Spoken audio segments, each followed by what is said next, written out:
നമ്മളിവിടെ പോവാ ആമിയുടെ സ്കൂളിൽ നിന്ന് ടൂറ്. ഞാനും ആമിയും കൂടെ പോവാം. അപ്പം വീഡിയോയിലേക്ക് പോയാലോ? നമ്മൾ ആമിയുടെ ബസ്സിന് വേണ്ടി വെയിറ്റ് ചെയ്യുവാണ്. ഇത്രയും നേരം വെയിറ്റ് ചെയ്തിരുന്നത് ഓപ്പോസിറ്റ് സൈഡാണ്. ക്രോസ് ചെയ്ത് ഇപ്പുറത്തൊന്നും നിൽക്കണമായിരുന്നു. അതുകൊണ്ട് ഇനി നല്ല തിരക്കും ഉണ്ടായിരുന്നു. പിന്നെ ആമിയെ പിടിച്ച് എങ്ങനെയൊക്കെയോ ക്രോസ് ചെയ്ത് വണ്ടിയിൽ കയറി. ആമിയുടെ ടീച്ചേഴ്സിൻ്റെ അടുത്താണ് ഇരുന്നത്, എൻ്റെ അടുത്ത് വന്നില്ല. ബാക്കി എല്ലാ കുട്ടികളും പേരൻസിൻ്റെ അടുത്താണ് ഇരിക്കുന്നത്. പിന്നെ പിള്ളേരെല്ലാം ഡാൻസൊക്കെ കളിക്കുന്നുണ്ട്. ആമി എന്തൊക്കെയോ കാണുവാണ്.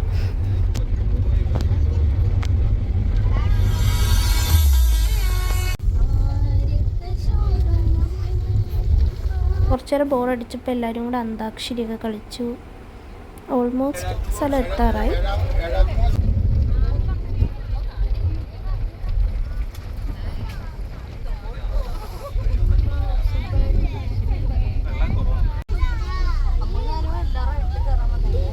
അങ്ങനെ അവസാനം നമ്മൾ നമ്മുടെ സിൽവർ സ്റ്റോൺ എത്തിക്കഴിഞ്ഞു ഗൈസ്.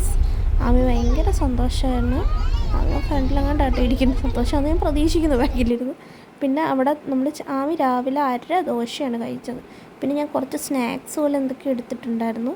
പിന്നെ സ്കൂളിൽ നിന്ന് ടീച്ചർ എല്ലാവർക്കും വേണ്ടി ബ്രെഡും ജാമും ഒക്കെ കൊണ്ടുവന്നിട്ടുണ്ടായിരുന്നു. ഞാൻ പറഞ്ഞു റൈഡിൽ കയറണമെങ്കിൽ അതൊക്കെ മര്യാദയ്ക്ക് കഴിച്ചാൽ മാത്രമേ കയറാൻ പറ്റൂ എന്ന് പറഞ്ഞുകൊണ്ട് അതൊക്കെ കഴിച്ച് അകത്ത് കയറി നമ്മൾ.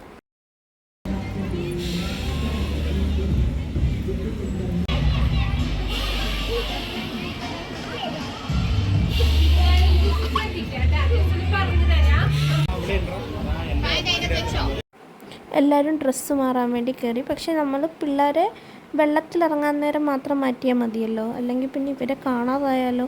അല്ല, എല്ലാവരുടെയും പേരൻസ് ഉണ്ട് എന്നാൽ പോലും. അതുകൊണ്ട് ഞാനും മാറിയില്ല. പക്ഷെ കുറേയൊക്കെ പേരൻസ് ഉണ്ട്, ഇവരൊക്കെ മാറി, ഡ്രസ്സൊക്കെ മാറി. അവർ കുട്ടികളെ ടീച്ചേഴ്സിൻ്റെ അടുത്ത് ഏൽപ്പിച്ചിട്ട് അവർ റൈഡിലൊക്കെ കയറാൻ പോയി.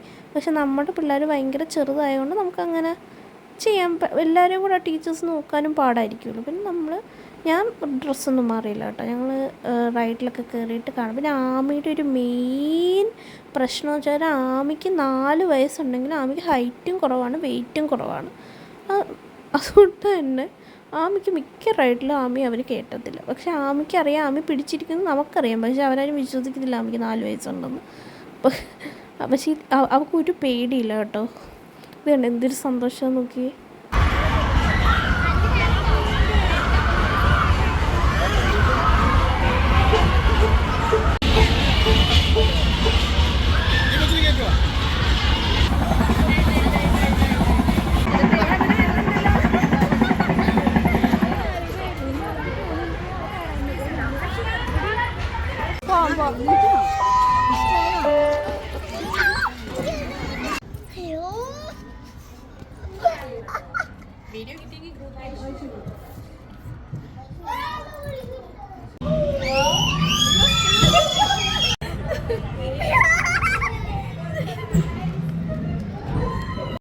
ഈ റൈഡിൽ ടീച്ചർ എല്ലാവർക്കും മീൻസ് പേരൻസിനും പിള്ളേർക്കും എല്ലാവർക്കും കയറായിരുന്നു.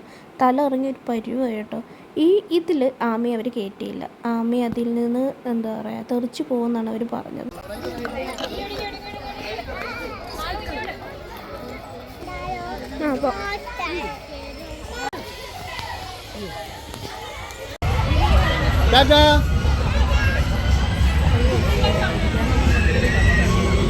ഈ ബ്ലൂ കളർ ഡ്രസ്സ് ഇട്ടിരിക്കുന്നത് ആമയുടെ ടീച്ചറാണ്. ടീച്ചറിൻ്റെ മടിയിലിരിക്കുന്നത് ആമയുടെ ഫ്രണ്ടിൻ്റെ അനിയനാണ്.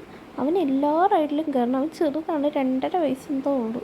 പക്ഷെ അവൻ കരച്ചിൽ എല്ലാ റൈഡിലും അവനും കയറണം.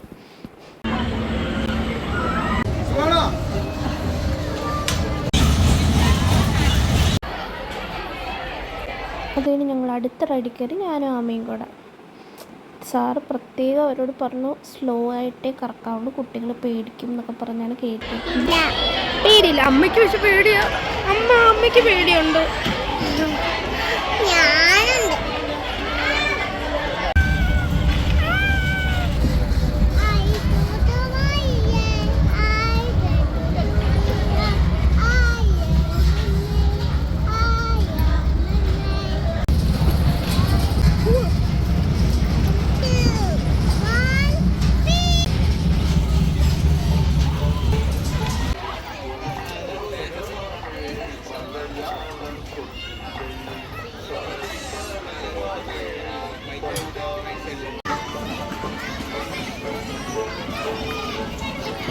ഓരോ റൈഡിൻ്റെ ഫ്രണ്ടിൽ കയറുമ്പോഴും ഞാനിങ്ങനെ പ്രാർത്ഥിക്കും, ദൈവമേ അവളെ കയറ്റണേ, അല്ലെങ്കിൽ അവൾ കിടന്ന് കരയും.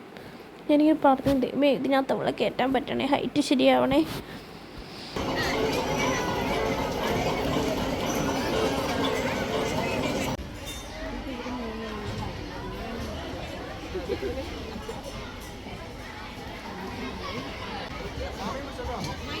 ആമി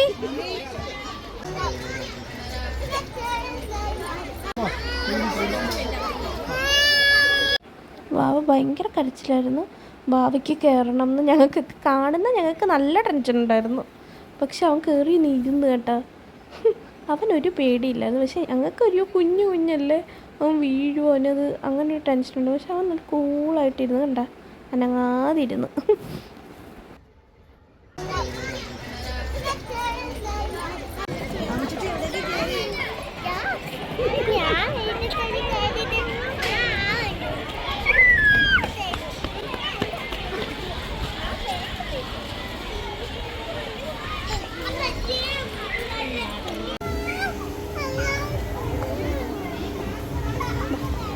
എൻ്റെ മേളിൽ കയറാം.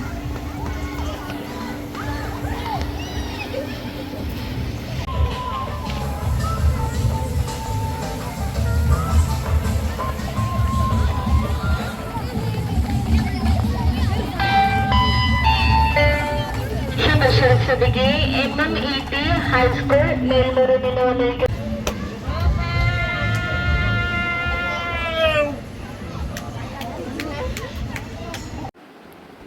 ഈ നല്ല അടിപൊളി മാജിക് ആയിരുന്നു കേട്ടോ. കുട്ടികളൊക്കെ നല്ല എക്സൈറ്റ്മെൻറ്റിൽ ഇരിക്കുന്നുണ്ട്. എല്ലാവരും ശ്രദ്ധിച്ച് കൊള്ളായിരുന്നു. നമ്മൾ സ്ഥിരം കാണുന്ന ഐറ്റംസ് ഒന്നും ഇച്ചിരി വെറൈറ്റി ആയിട്ട് എനിക്ക് തോന്നി. ഞാനങ്ങനെ വലിയ മാജിക് ഒന്നും കാണാറില്ല, അതുകൊണ്ട് എനിക്ക് വെറൈറ്റി ആയിട്ട് തോന്നി. കൊള്ളായിരുന്നു മാജിക്ക്. ഞാൻ ശരിക്കും വിചാരിച്ച ആ കൂടയ്ക്കകത്ത് പാമ്പായിരിക്കും എന്നാണ്.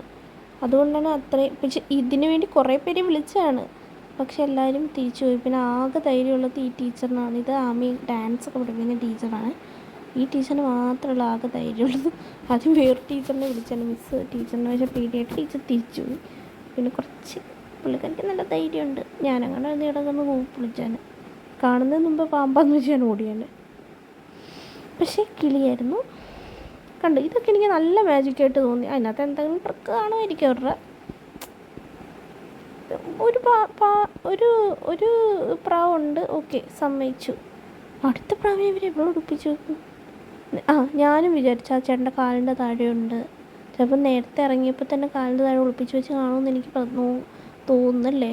കണ്ടോ, ഇപ്പോൾ 2 പ്രാവ് വന്നു. എനിക്കിതങ്ങോട്ട് മനസ്സിലാവുന്നില്ല. ഞാൻ കുറേ നിരീക്ഷിച്ച് അങ്ങനെ എവിടെ ഒളിപ്പിച്ച് കള്ളത്തരം കാണിക്കുന്നത്. പക്ഷെ അങ്ങനെ ഭയങ്കര എനിക്കൊന്നും കണ്ടുപിടിക്കാൻ പറ്റിയില്ല. അങ്ങനെ പിള്ളേർക്കൊക്കെ ഭയങ്കര ഇഷ്ടപ്പെട്ടു.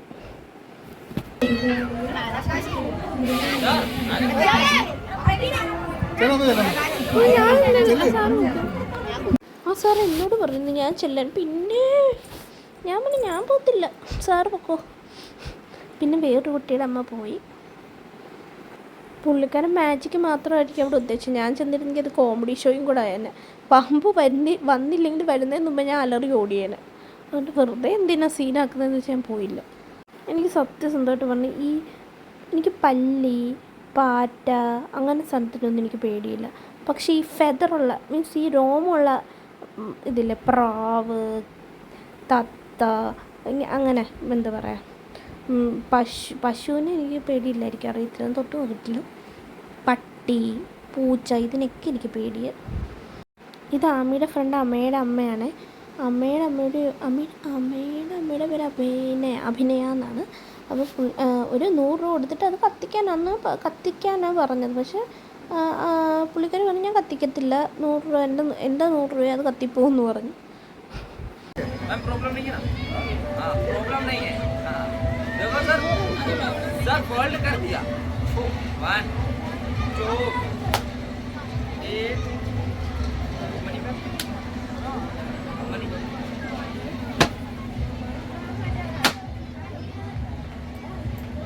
Sir, 200 ready.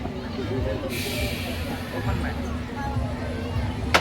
Sir, 200 ready, ma'am. Open same number checking. Last.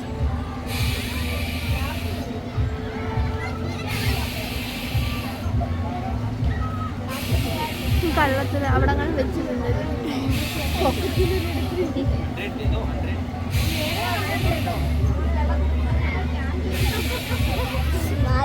Please, no cheating, man.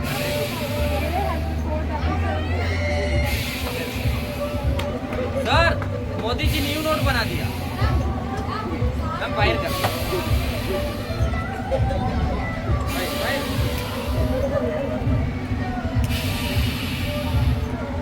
एक, 1, 2, और यहाँ आ जाओ. 1, 2, स्टार्ट है. और यहाँ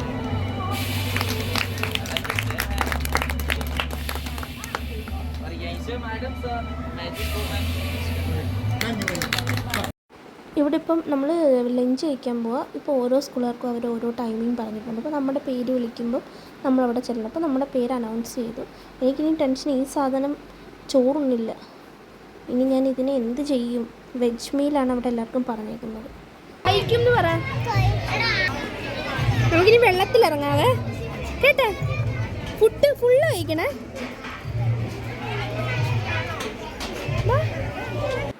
അവിടുന്ന് ആമി ചോറൊന്നും കഴിച്ചില്ല. ഞാൻ ചോറ് കഴിച്ചു.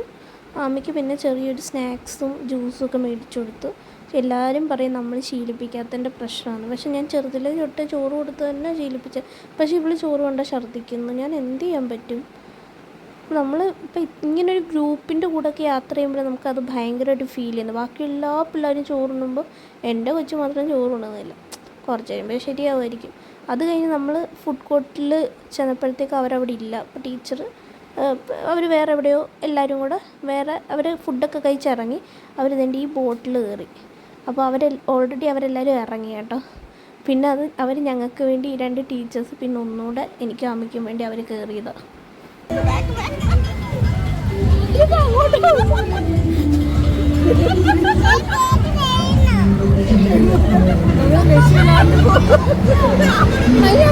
അങ്ങോട്ട് എടുക്കാൻ എന്തേടോ?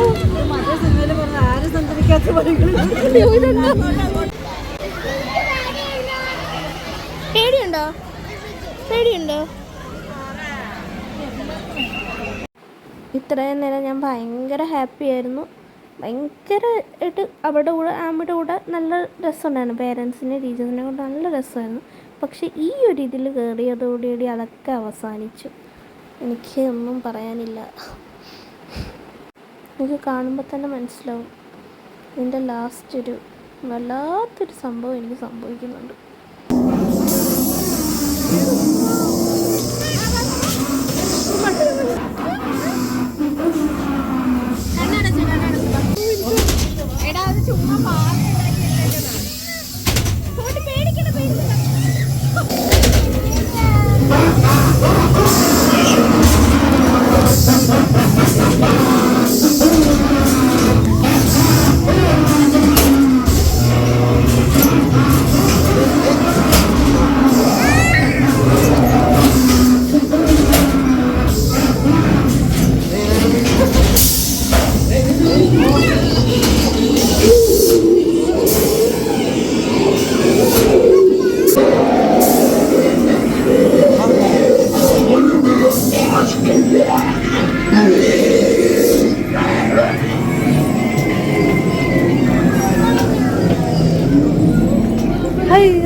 അവരെ കൈ പിടിച്ചോളൂ, തലയിടിക്കരുത്.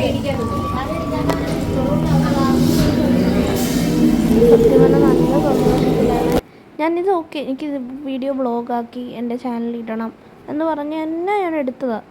അവൾക്കൊരു ഓർമ്മയായിരിക്കുമല്ലോ, നല്ല രസമല്ലേ എന്നൊക്കെ ഓർത്ത് ഞാൻ എടുത്ത വീഡിയോ ആണ്. പക്ഷേ എനിക്കിവിടെ ഭയങ്കര എൻ്റെ ആ ഫോൺ അകത്ത് കയറ്റാമെന്ന് ഞാൻ തീരുമാനം വളരെ വേണ്ടാത്തൊരു തീരുമാനം. എൻ്റെ ഫോൺ താഴെ വീണ് എൻ്റെ ഫോണിൻ്റെ ഡിസ്പ്ലേ പോയി. സത്യത്തിൽ ഞാൻ ചിന്തിക്കുന്നില്ല, എപ്പോഴും ഫോൺ താഴെ വീഴാറുണ്ട്. ഇങ്ങനെ ഡിസ്പ്ലേ പോകുന്നത് ഞാൻ ചിന്തിച്ചില്ല. നോക്കിയപ്പോഴാണ് എൻ്റെ തല കറങ്ങുന്നതാണോ എനിക്ക് തോന്നുന്നതാണോ എല്ലാം പോയി. എനിക്കൊരു മൂഡേ പോയി. മെയിനായിട്ട് ഇനി ഈ ഫോൺ ശരിയാക്കാൻ അത്യാവശ്യം നല്ല പൈസയാവും. സാംസങ് S23 ആണ്. അതിൻ്റെ ഡിസ്പ്ലേ പോയാൽ ശരിയാക്കാൻ അത്യാവശ്യം പൈസയാവുമല്ലോ. പിന്നെ ഇതെൻ്റെ ഹസ്ബൻഡ് ഗിഫ്റ്റ് ചെയ്ത ഫോണാണ്. സോ ഭയങ്കര സങ്കടമായിപ്പോയി. എനിക്കടുത്ത് സാംസങ്ങിൻ്റെ സർവീസ് സെൻ്റർ ഉള്ളത് പാലാരിവട്ടത്താണ്. അപ്പം ഞാൻ എൻ്റെ വീടിൻ്റെ ഓപ്പോസിറ്റുള്ള ഞാൻ സൂരജിൻ്റെ ഫ്രണ്ടേ കൊടുത്തു വിട്ടു. പക്ഷേ പറഞ്ഞു അവിടെ വെയിറ്റ് ചെയ്ത് അപ്പം തന്നെ അവർ തരും എന്ന് പറഞ്ഞു. സാറ്റർഡേ അവിടെ ചെന്ന് കുറച്ച് നേരം ഇരുന്ന് കഴിഞ്ഞപ്പോൾ അവർ പറയുകയാണ് 2 മണിക്കൂർ എനിക്ക് തരാമെന്നാണ് ഫസ്റ്റ് പറഞ്ഞത്. പറഞ്ഞു ഇവിടെ ഇരിക്കുന്ന സാധനത്തിന് എന്തോ കംപ്ലയിൻ്റ് ഉണ്ട്, അതുകൊണ്ട് നിങ്ങൾ പോയിട്ട് വാ, വൈകിട്ടാകുമ്പോൾ വിളിക്കാമെന്നാണ്. വൈകിട്ടായപ്പോൾ അവർ വിളിച്ചില്ല. പിന്നെ എന്തായാലും ഓഫ് കോഴ്സ് അടുത്ത ദിവസം കിട്ടില്ല, സൺഡേ അവധിയാണ്. പിന്നെ മൺഡേ ആണ് കിട്ടിയത്. അത്രയും ദിവസം പൈസയും പോയി. അത്രയും ദിവസം ഒരു ഫോണില്ലെങ്കിൽ എന്തുമാത്രം കഷ്ടപ്പാടുണ്ട്. അത് കഴിഞ്ഞ് ഞാൻ ഫോൺ മേടിച്ച് വരുന്ന വഴി